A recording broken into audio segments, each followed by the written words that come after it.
Vem cá, que lugar é esse aqui? Dá pra alguém me dizer o que é isso aqui? Você não sacou não, garota? Você foi traficada. Aí, Vi, eu fui traficada. Meu amor, olha pra minha cara. Vê se eu sou cigarro pra ser traficada. Vê se eu sou pó pra ser traficada. Nascida e criada no Morro do Alemão. Eu nunca fiz parte desse tipo de coisa não, tá bom? Era uma cilada? Sim. Pode abrir a porta pra mim, por favor? Dá pra parar, Garota, palhaçada? você não entendeu ainda. Ô, minha filha, você levou um caô igual todo mundo aqui, tá? Todo mundo aqui foi traficada. Vem cá, eu tô presa aqui por quem? Pra se prostituir. Ai, Vi, me prostituir. Pra se prostituir, igual todo mundo aqui. Depois disso tudo eu tenho que pagar a conta do que eu escolher. É isso? Você não tá pensando que é tudo de graça, né?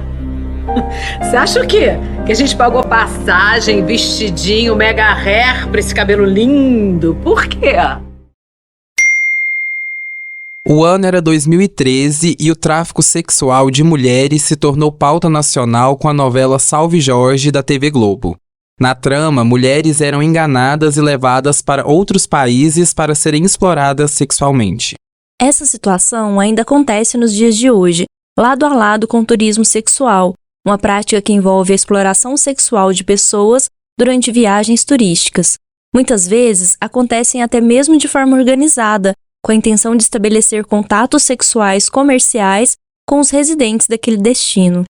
Eventos de porte internacional acabam por se tornarem vitrines para esse tipo de prática, como a Copa do Mundo de Futebol de 2014 e os Jogos Olímpicos de 2016 que aconteceram no Brasil. Na mesma época, um levantamento divulgado pela Axur, empresa especializada em monitoramento de riscos digitais, mostrou que mais de 3.000 sites haviam sido criados entre 2013 e 2015 para vender pornografia ou turismo sexual no Brasil. O turismo sexual pode variar de país para país. Nos menos desenvolvidos, por exemplo, há famílias pobres e muito vulneráveis que vendem seus filhos para traficantes sexuais, enquanto nos mais desenvolvidos, uma verdadeira máfia organizada se esconde atrás da organização de viagens luxuosas para esse fim. Em 2019, o assunto voltou à tona com uma declaração problemática do ex-presidente Jair Bolsonaro. Em uma reunião com a imprensa, ele reafirmou uma imagem que as organizações tentam desconstruir há décadas, a de um Brasil como um paraíso sexual. Abre aspas. Quem quiser vir aqui fazer sexo com uma mulher, fique à vontade. Agora não pode ficar conhecido como paraíso do mundo gay aqui dentro. Fecha aspas. A declaração gerou uma onda de manifestações de repúdio por todo o Brasil, justamente pela apologia à exploração sexual das brasileiras e de cunho homofóbico.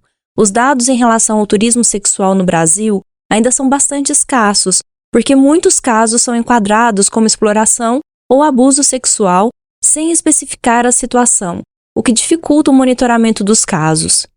Turismo sexual, quando o destino é a exploração. Esse é o tema do episódio de hoje do Ciência ao Pé do Ouvido.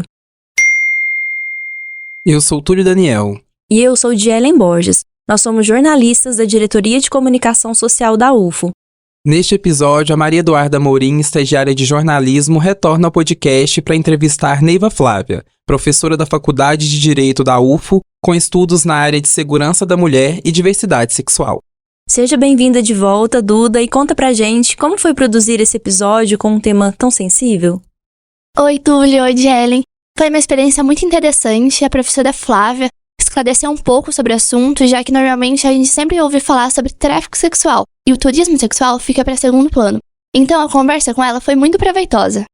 Eu achei incrível, assim, porque você tá dando seus primeiros passos no jornalismo, né, uma jornalista em formação, e teve essa coragem de pegar um tema realmente difícil de abordar. Eu até me lembrei do Caco Barcelos, quando ele fala que gosta de fazer o Profissão Repórter com jornalistas recém-formados, porque eles têm um olhar ainda do estranhamento, daquelas perguntas que não são feitas. E eu sei as perguntas que você fez para a professora Neiva Flávia, e acho que foi muito proveitoso por isso, porque você é uma jornalista tão jovem, em formação ainda fazendo curso, você fez perguntas necessárias. Talvez a gente que cobre o assunto há mais tempo tenha em mente que já está esclarecido para a sociedade, para a população, mas não, talvez um vício da profissão, né? E você foi lá e fez, então realmente vai estar muito esclarecedor. Como a Jalen falou, é um tema muito sensível, né, Duda? E eu sei que você já leu alguns artigos sobre, porque ali na nossa redação você já tinha comentado sobre esse assunto. E se a gente pegar de exemplo o último episódio que você produziu, foi sobre maquiagens e cosméticos falsos, né? Que já não é um tema tão pesado quanto o de hoje. O que você notou de diferença nas entrevistas? Eu acho que a entrevista de hoje foi um assunto muito delicado, muito sensível. E saber o que falar, o que perguntar, foi algo muito mais difícil do que sobre as maquiagens. É isso, acho que entre as muitas riquezas do Ciência ao Pé do Ouvido e dos produtos de divulgação científica que a gente tem aqui na UFO, tem esse trabalho que nós, jornalistas mais experientes, fazemos em conjunto com os estagiários. Então casa muito bem e é mais um dos segredos aí do sucesso dos nossos produtos. Vamos ouvir a entrevista então?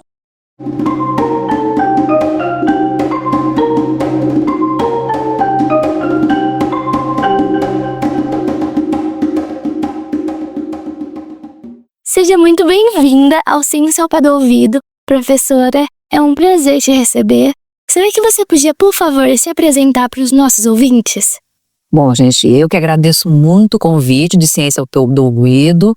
É um podcast extremamente relevante da Universidade Federal de Uberlândia que presta um grande serviço à nossa comunidade. Bem, eu me chamo Neiva Faro de Oliveira, eu sou professora da Universidade Federal de Uberlândia e trabalho tanto na pesquisa quanto em extensão e também no ensino e gestão com o enfrentamento às violências contra as mulheres. Professora, para começar, o que é turismo sexual? Olha, a gente precisa compreender as coisas com um pouco mais de clareza. Isso por tratados internacionais e muito por tendência legislativa a dar ao turismo sexual um sentido hoje que é um sentido explorativo. Então a gente olha e verifica nos tratados, como eu te citei aqui, né, nos organismos internacionais e nas legislações brasileiras, inclusive a lei do final do ano passado, uma configuração do turismo sexual como uma exploração das pessoas e uma viagens que são organizadas por empresas para que venham lá certos locais, por exemplo, do Brasil, para explorar sexualmente outras pessoas. Então, eu poderia dizer a você que a gente poderia redefinir essa construção, mas que hoje, dentro de um panorama normativo, turismo sexual é visto como uma forma explorativa de empresas a partir de grupos vulnerabilizados, se utilizando das relações sexuais para essa finalidade.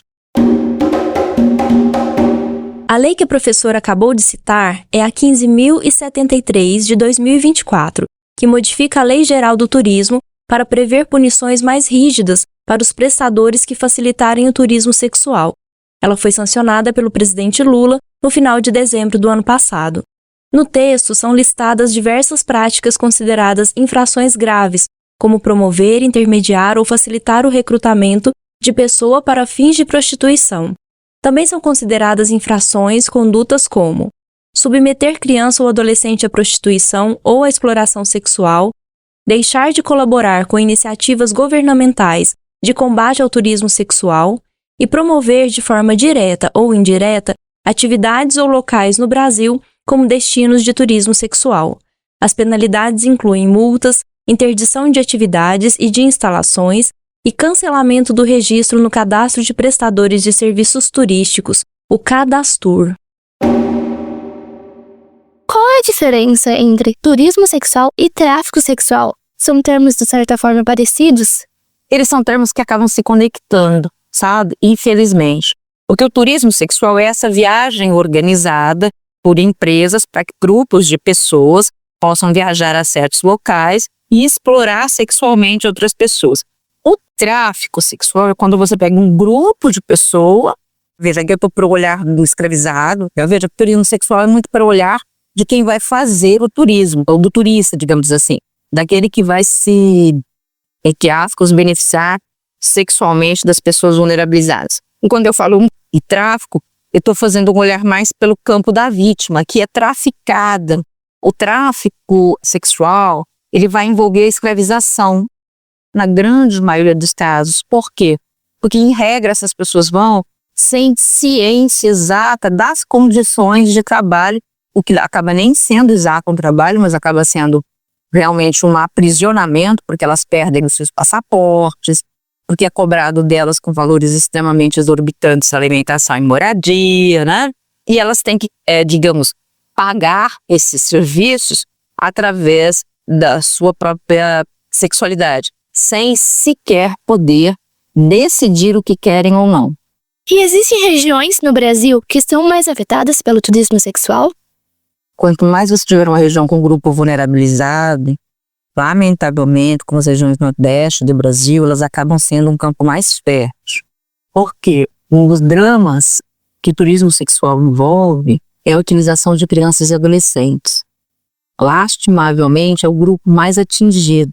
E esses grupos de crianças e adolescentes, obviamente mulheres vulnerabilizadas, ou seja, mulheres em condições sociais de miserabilidade ou de violência, essas pessoas não têm a condição de decidir sobre seu próprio corpo. Elas não têm nem discernimento momentâneo para aquelas que têm violência e nem discernimento psicológico para crianças e adolescentes sobre como cuidar, usar o seu corpo e a sua própria sexualidade. Então, esses grupos mais vulnerabilizados são os mais atingidos e que estão nas regiões mais empobrecidas do Brasil. E quais são as consequências do turismo sexual para essas regiões, para o Brasil, mas também para as vítimas? Primeiro a gente pode pensar o seguinte, para as regiões, ela acaba tendo a falsa ideia de que vai trazer turista, trazendo turistas, esses turistas vão gastar com comércios locais e que isso geraria algum tipo de benefício para o local, mas isso é falso. E via de regras, eles vêm simplesmente com o sentido da exploração sexual que é ilegal. Se eles utilizam algum serviço, eles utilizam serviços ilegais que não geram para aquelas localidades nenhum benefício real. Porque por serem ilegais, então não recolhem tributos, não recolhem impostos, não trazem nenhum benefício para o local. Então não traz benefícios, traz malefício, porque amplia a marginalidade, induz a marginalidade desses locais, e a marginalidade desse turismo ou do tráfico sexual, ela vai se acoplar a outras práticas marginais, como tráfico de entorpecentes e tudo mais. Então, você amplia a existência da violência e dos grupos marginais nesses ambientes onde isso ocorre. Evidentemente que para o Brasil também, porque isso faz com que o Brasil entre numa rota de violência. Como eu disse para você, além de ser uma atividade ilícita, uma atividade marginal, ela vem unida, ela vem agregada de outras atividades ilícitas e marginais. E vira o Brasil um centro de violência, uma rota de violência. Vários tipos de violência, vários tipos de tráfico. Para as vítimas, são marcas indeléveis. Uma vítima, imagina uma criança, como há casos, assim, inúmeros, talvez majoritários no Brasil, entre 11 e 14 anos, né? E é um grupo muito preferido pelos tráfico internacional de pessoas, ou tráfico sexual, ou até o turismo sexual, que não tem a sua sexualidade desenvolvida, que não sabe nada da sua própria sexualidade, e são brutalmente utilizadas, manuseadas e exploradas. Essas meninas, meninos também, é óbvio, a gente fala meninos que a maioria serem mulheres, elas não vão se recuperar jamais, é um processo indelével, um processo de destruição dessas pessoas, que vai levá-las para a marginalidade quase inexoravelmente. Então é desprender. Quando acontece essa prática, essas vítimas, você pensa que essas vítimas sabem que estão sendo vítimas de turismo sexual? Ou talvez para elas essa é uma oportunidade? É muito complexo a gente dizer do nosso olhar. Eu sempre acho que é assim. Não dá para você avaliar a condição de uma vítima não sendo dessa vítima, ela estando no contexto dessa vítima. Se você imaginar uma família, sei lá, 5, 6 filhos, numa condição de miserabilidade absoluta, não tem condições nem de se alimentar cotidianamente, então muito difícil eu daqui dizer como é que eles veem o turismo sexual.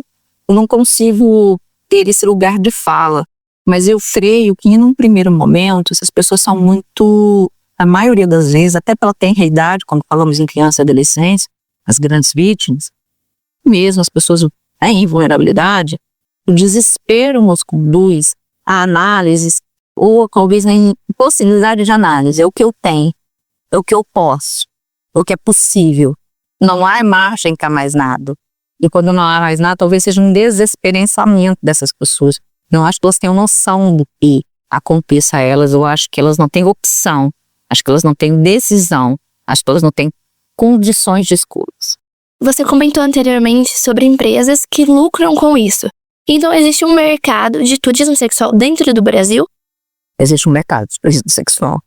É terrível isso, né? A gente ouve falas até de autoridades, né? Autoridades máximas desse país falando algumas besteiras que não entende, ó, que a linha de ignorância é um mal terrível nesse país, né? Então, o que você vai ter, e é muito complexo, porque essas empresas, elas podem até ter uma certa atividade formal de empresas de turismo, nas quais elas recolhem algum tipo de tributo, né? Empreguem pessoas, mas a grande parte das atividades dessas empresas vai ter marginalidade. Você recolhe tributos, muitas vezes, além do turismo sexual, você vai ter trabalho escravizado. Então, você, como se diz, você vai acompanhando explorações, que são pessoas que não têm nenhuma predisposição ao respeito ao ser humano. Então, elas têm um lucro além do que termo seria razoável de mercado, considerando empresas formais regulares.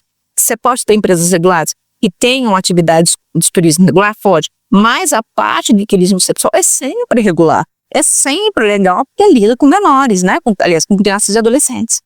E é possível transformar a área do turismo para que ele empodere comunidades em vez de explorá-las? Mas é óbvio, não só uma coisa que o Brasil pode fazer, é isso, né?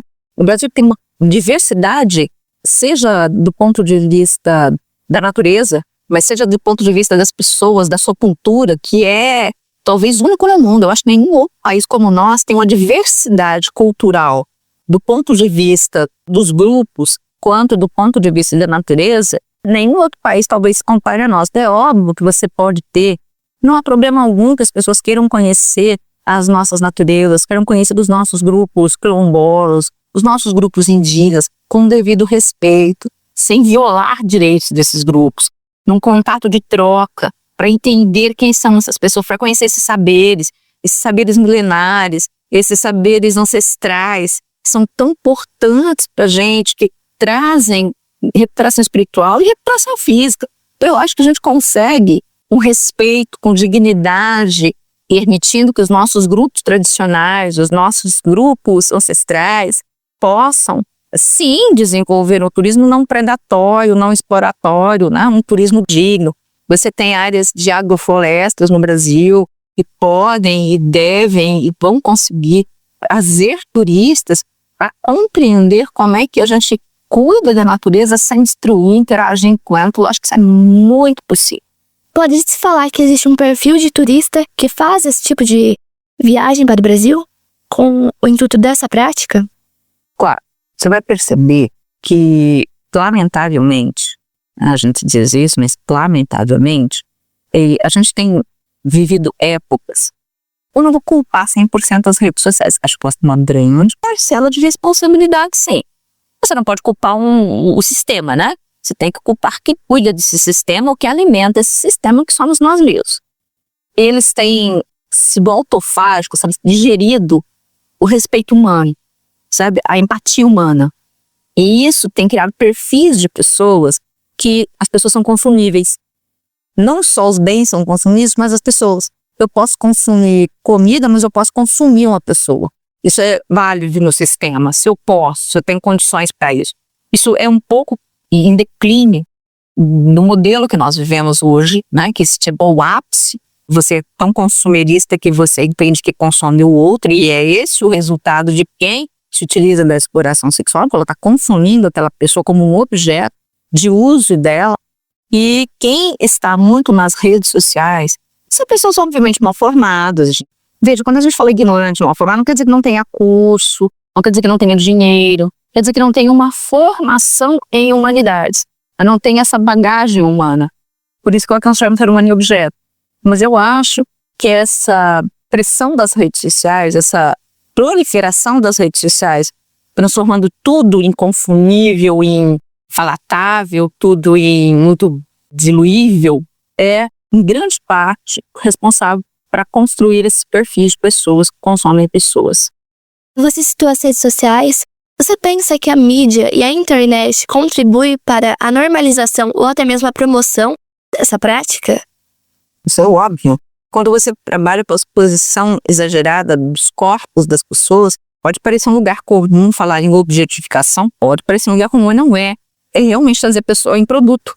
Você é um produto.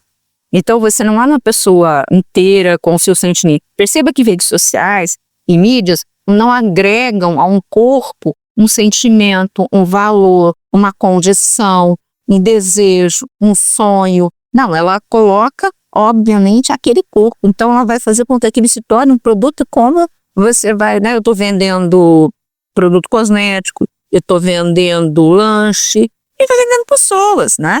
Então, essas redes sociais e as mídias, elas, nesse processo de comercialização dos corpos, ela induz essa objetificação e faz com que as pessoas possam ser consumidas. O turismo sexual é exatamente isso, é o consumo de pessoas.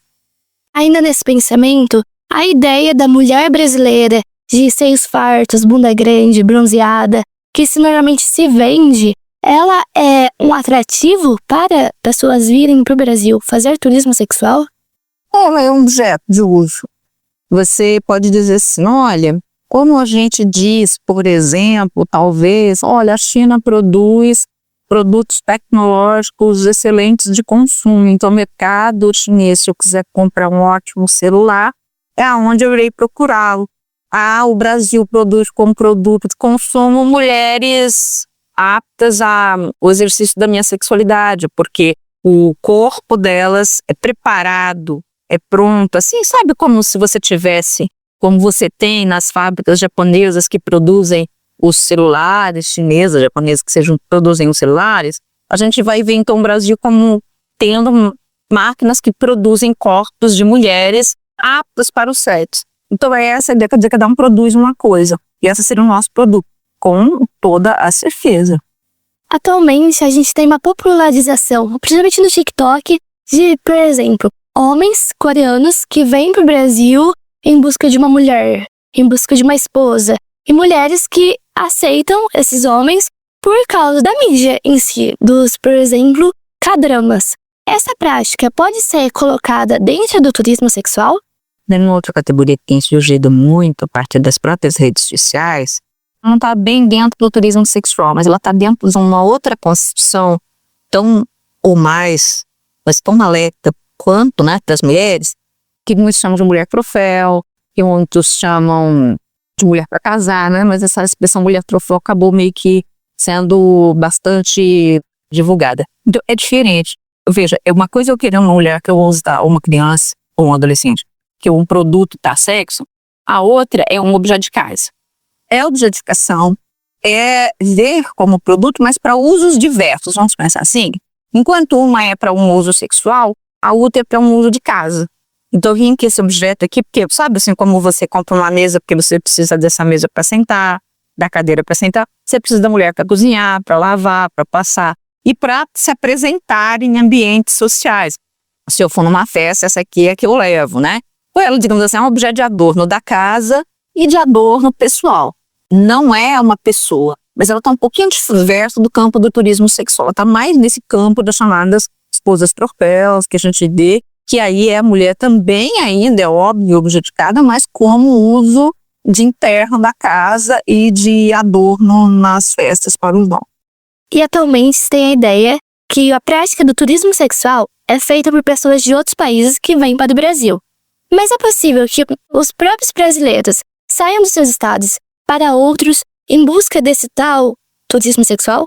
Isso acontece demais. Você vai ter dentro do mesmo estado, às vezes de uma cidade para outra, né? Aqueles locais em que as empresas tenham como componente paradisíaco delas ou componente de diferencial para chamar o turista a oferecer serviço sexual. Então você vai ter tanto de fora do Brasil quanto dentro do Brasil, isso é óbvio. Talvez até mais dentro do próprio país. Existem políticas públicas para evitar isso, esse deslocamento interno?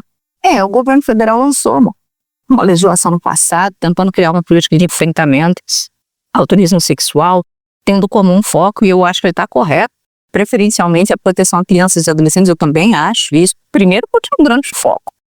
Primeiro, quando você pega os dados no Brasil, se você pegar os dados de violência sexual, porque veja, abaixo de 14 anos para nós é violência, é estupro, não importa consentimento. Abaixo de 14 anos no Brasil é estupro com consentimento. Quando você pega os dados, você vai verificar, o Anuário de Segurança Pública, eu soltei esses dados no mês passado, em março, é o maior número onde se concentra as violências, entre 11 e 13 anos. Você percebe que realmente Os maiores vítimas do turismo sexual no Brasil são adolescentes e crianças. Na PEFA, 12 anos é criança e 12 a 18 é adolescente. Então eu concordo que o governo federal tem a prioridade no seu enfrentamento ao turismo sexual na proteção de crianças e adolescentes. Não está no endurecimento, as multas a essas empresas, no fechamento dessas empresas, na interdição dessas empresas e, evidentemente, na criminalização das pessoas que se utilizarem dessas empresas para esse fim. E campanhas também, não só no Brasil, mas para fora. Existem campanhas contra? A ONU costuma fazer muitas campanhas, o governo federal faz bastante campanha, eu acho que precisa mais, eu acho que falta das mídias, a gente acabou de falar agora, né? Se as mídias sociais, as grandes mídias como o Instagram, o Facebook, o TikTok, as grandes empresas de televisão, se unissem em campanhas para enfrentar o turismo sexual, eu tenho uma plena convicção de dizer que ele iria ser reduzido a níveis quase irrisórios, né? Não o farão por uma questão financeira, mas evidentemente que é muito pouco que essas campanhas sejam por órgão público. É necessário, que bom que os órgãos públicos. Eu acho que talvez os órgãos públicos precisassem fazer um enfrentamento que não é fácil de fazer, mas é em relação a essas mídias sociais. E na obrigatoriedade de que elas tenham campanhas e tenham controle, porque hoje se perdeu o controle disso. A gente viu recentemente o próprio TikTok, Instagram, Facebook, dizendo que não iam ter mais nenhuma mediação. Né? Isso é o ápice do nosso absurdo, né? Então a gente precisaria repensar. Eu não vou usar a palavra regulação, porque parece que ela hoje em dia virou ofensiva, né? Mas eu vou dizer para você a palavra educação. As mídias precisam ser educadas para que elas não gerem violações em direitos das pessoas, em especial crianças e adolescentes. Como a desigualdade de gênero influencia no recrutamento ou envolvimento de mulheres no turismo sexual? Primeiro, você vai perceber que nas estruturas empresariais ou públicas, as mulheres elas dificilmente estão nos cargos mais altos de comando. Esse é o primeiro ponto de equívoco. Quando elas não estão nos cargos mais altos de comando, então as políticas, sejam as políticas públicas, sejam as políticas privadas, elas não se voltarão para proteger o interesse das mulheres que não estão representadas neste todo, mesmo estando representadas nesta base. Em segundo, quando as mulheres ganham menos que os homens, e isso está estatisticamente comprovado, pelo menos 20%, e tem uma carga maior de responsabilidade, isso também está estatisticamente comprovado pelo aumento do número de mulheres chefes de família, e superou de homens, já passa de 55% no Brasil. Então veja, elas ganham menos, mas tem mais custos. Quando você soma essas duas coisas, o que você conclui? Que você vai ter muito mais mulheres cuidando dos seus filhos com muito mais dificuldade. E por falta de opção, por falta de escolha, se recorrendo a qualquer uma que seja elas apresentada, que torne possível sobreviver e manter sua família. Então, isso é um caminho muito sério para o turismo sexual. E nessas situações de turismo sexual, é possível falar sobre consentimento quando há tanto desequilíbrio de poder? Não é. Turismo sexual não lida com consentimento. Consentimento é o que existe entre relações. Relações quais entre pessoas. No turismo sexual, as pessoas são objetos de uso. Você não pede consentimento por um objeto. Dá licença, a caneta que eu vou lhe pegar e espero que a caneta concorde que eu a pegue. Isso aqui é um objeto. O turismo sexual vê as pessoas como objeto. Então, o consentimento, ele é dispensável, porque o objeto não é alvo de consentimento. Além do fato, agora pelo olhar da vítima, de que você tem vítimas, crianças e adolescentes que não têm discernimento suficiente para consentir, ou mulheres em situação de vulnerabilidades, perderam a possibilidade de consentir. Pelo olhar de quem pratica, ele não se preocupa porque ele vê como um objeto que eu não peço consentimento para os objetos. Pelo olhar da vítima, ela não tem condições para exercer o consentimento. Por parte da pessoa que comete turismo sexual, tem como você fazer turismo sexual sem saber? Por exemplo, um estrangeiro vem para o Brasil, conhece uma mulher por conta de uma empresa. Ele sabe que está cometendo crime ou tem como? Não, olha, vamos lá. Especialmente com crianças e adolescentes, é impossível. Uma criança de 14 anos, uma criança de 13 anos. Não, todo mundo sabe que essa criança não tem condições de discernimento. Para crianças e adolescentes, é inviável você justificar eu não sabia. a não parecer inviável dizer isso. Segundo momento, digamos assim que, vou tentar usar um exemplo bobo, mas só para a gente compreender. Se eu te oferecer uma laranja, ou você utilizar essa laranja, chupar essa laranja, você, sem se preocupar de onde veio essa laranja, como eu consegui essa laranja, você tem que responder pelo que você fez. Olha que eu tô falando de laranja, né? Então, se uma pessoa conhece uma mulher e ele não se preocupa em que condições essa mulher se relaciona sexualmente com ele, qual a situação dessa mulher que se relaciona sexualmente com ele, quais os sentimentos dessa mulher que se relaciona sexualmente com ele, e ter o consentimento expresso dessa mulher, e se é uma criança que é incapaz, inclusive, de entender o que é aquele ato sexual, não importa para nós se ele sabia ou não, o seu ato em si é suficiente para comprovar a sua responsabilidade. E o que você pensa que pode ser feito para proteger comunidades e mulheres desse tipo de exploração? Eu acho que uma ação importante é a punição das empresas, que o governo federal tem feito, como fez no final do ano passado. Eu acho excelente medida. O endurecimento das penas, neste caso, eu não sou uma punitivista, nunca achei que punição muda a realidade, mas lamentavelmente nesses casos nós precisamos punir as empresas e punir as pessoas para desincentivar o turismo sexual. Então o estrangeiro ou a pessoa de um estado outro bem e que se relaciona sexualmente com a criança tem que ser presa por estupro, conta. Mas não importa mais nada, porque isso vai inibir pelo exemplo que outras pessoas façam isso. Acho que a educação é fundamental, porque uma criança, um adolescente, às vezes não tem nenhuma noção de sexualidade, porque não existe educação sexual nas escolas e muito menos nas casas, porque nem as próprias famílias entendem. Então, educação sexual é fundamental para entenderem. E no terceiro lugar, evidentemente, são as políticas de apoio aos grupos. Esses grupos vulnerabilizados precisam ser fortalecidos economicamente, socialmente, juridicamente. Esses são os caminhos importantes. E você pensa que a entrada fácil no Brasil, de certa forma, porque o Brasil não precisa de visto para muitos países, facilita essa prática? Ela estimula. Ela estimula as empresas, porque as empresas vão escolher um país em que é mais fácil a parte burocrática. Que, por exemplo, se eles estiverem com práticas ilícitas, fica mais difícil de controlar. Porque se você não tem um controle de vício, e você está com uma atividade ilícita como um turismo sexual, é muito mais fácil. Então, evidentemente, estimula sim. Isso é tudo. Muito obrigada pela participação, professora. Obrigada por tirar dúvidas de um tema tão delicado. Obrigada pelo seu tempo. Foi um prazer. A gente está aqui para conversar sobre isso com vocês. E vamos nos cuidar e vamos fazer mais do que isso. Vamos conversar. A ciência, o Pedro faz, e é isso tão importante, trazer informação. E a informação é, sem dúvida alguma, a ferramenta mais útil na transformação desse nosso mundo.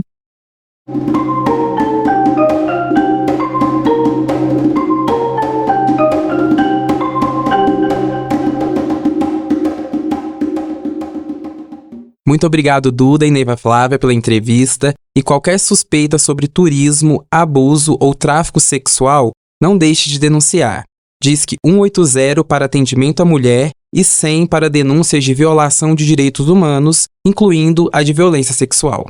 Você que segue o Ciência ao Pé do Ouvido, não deixe de nos avaliar. Se você nos ouve pelo Spotify, deixamos uma caixinha aqui embaixo. Conta nela pra gente o que achou do episódio. E segue a gente nas redes sociais para acessar os outros conteúdos que preparamos para você. Estamos no X, antigo Twitter, @aopédoouvidopod e, claro, nas redes sociais oficiais da UFO. Gostou desse episódio? Quer perguntar algo, mandar um recado ou indicação pra gente? É só mandar um áudio para o nosso WhatsApp. Nosso número é 349-9948-4655. Repetindo, 349-9948-4655. Muito obrigado por nos ouvir até aqui e até semana que vem.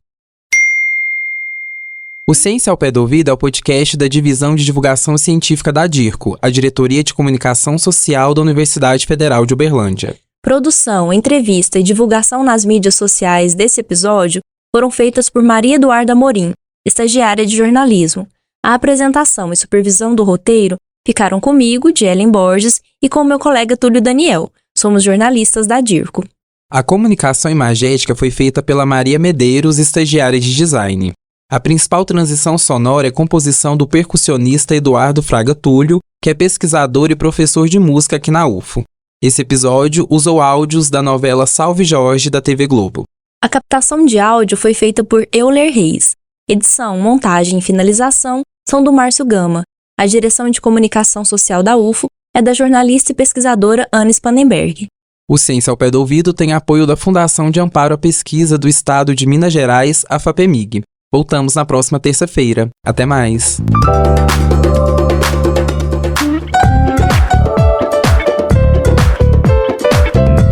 Ciência ao pé do ouvido.